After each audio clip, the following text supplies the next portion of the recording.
And that's very much not the case. John Brown was religious.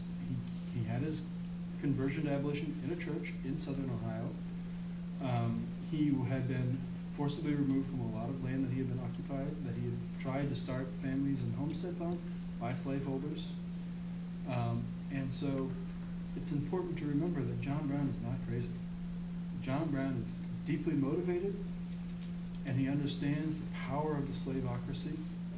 Sorry, I'll explain that. Slaveocracy was a term that Frederick Douglass used to describe the slave-owning class in the South, the people that actually owned slaves.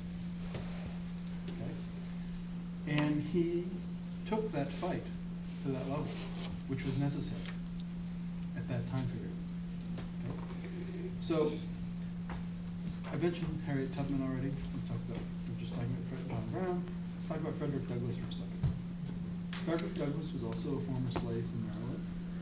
He escaped. He was in his early 20s by borrowing a friend of his that worked in the dockyards. He was another African American. His papers that said he was free.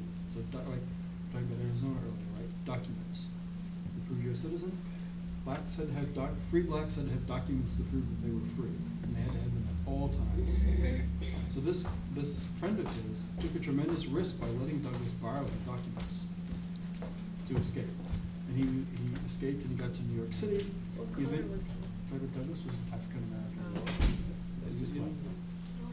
She was a freshman in high school. What was it? No, it's alright. It's a Please continue on. But wasn't his father like She doesn't pay attention to white? class.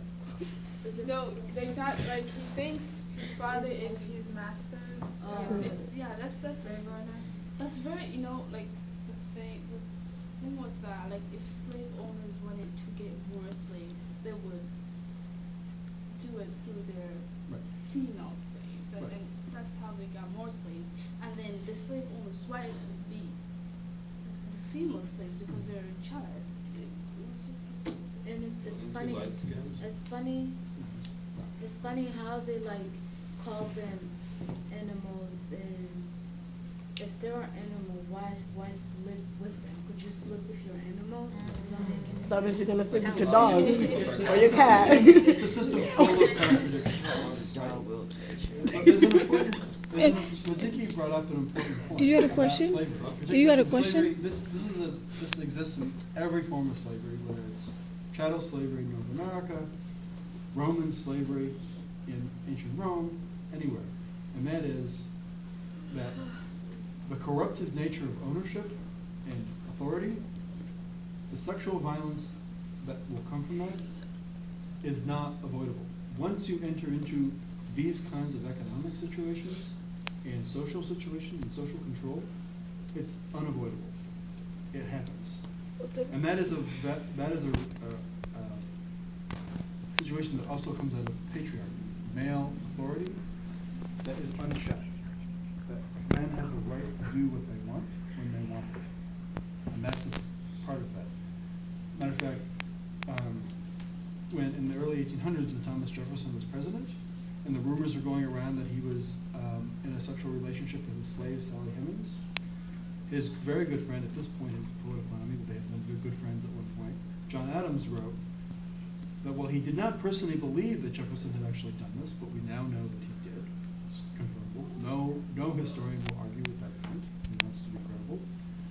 But Adams goes on to continue. It is a product of slavery. That this kind of abuse is a product of slavery. Okay? And so that's a very good point. Thank you for bringing that up.